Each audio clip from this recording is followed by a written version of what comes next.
À même le sol ou sous des tentes de fortune, des centaines de migrants séjournent et dorment ici, parfois plusieurs nuits d'affilée au milieu des ordures. Devant les locaux de l'association France Terre d'Asile, tous les jours, ils sont des dizaines à espérer être enfin pris en charge. Ça fait une semaine que j'essaie de rentrer ici. Je fais la queue, mais il y a beaucoup trop de monde. Mais j'essaie tout de même chaque jour une nouvelle fois.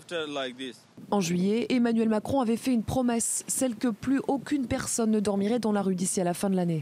5 mois plus tard, la situation est loin d'être réglée. Sur ce trottoir du 19e arrondissement, surnommé le trottoir de la honte, en 20 mois, près de 40 000 personnes auraient dormi ici. Les riverains, eux aussi, sont excédés. Les habitants sont confrontés au fait des problèmes de saleté, problèmes sanitaires, des problèmes de violence. Nous interpellons le chef de l'État. Nous lui avons envoyé un courrier en lui disant que nous notions bien sa volonté d'arrêter que des gens dorment dans la rue. Il faut que cela se traduise dans les faits en 2018. Le premier pas est ici. Le 12 décembre dernier, une circulaire du ministère de l'Intérieur a été dévoilée. Elle prévoit le recensement des migrants dans les structures d'hébergement d'urgence. Pour les associations, cette mesure est inacceptable.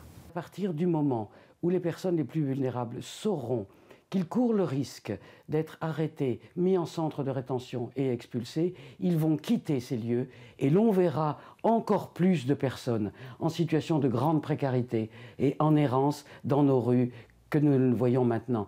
Si rien n'est fait d'ici la fin de l'année, certains riverains de ce quartier du 19e arrondissement ont prévenu. Ils menacent d'entamer une grève de la faim dès le mois de janvier.